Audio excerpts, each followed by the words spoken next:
Dahil no smoking month ngayong Hunyo, dapat lang na maging aware tayo mga bes sa masasamang epekto ng paninigarilyo at paggamit ng vape sa ating kalusugan.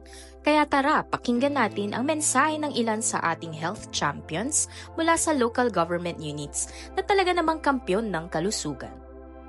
Magandang araw po, Maasenso Maasim. Ako po si Mayor Zairek C. Pacquiao, mayor po ng bayan ng Maasim, lalawigan ng Sarangani. Sa pagdiriwang ng No Smoking Month, kami sa munisipyo ng Maasim ay buong pusong nakikiisa sa advokasya ng isang malusog na kinabukasang ligtas mula sa mga paminsalang usok ng sigarilyo at ng vape. Patuloy naming isusulong ang mga pulisiya at programang nagpoprotekta sa kabataan at buong komunidad laban sa pinsala ng paninigarilyo at paggamit ng vape.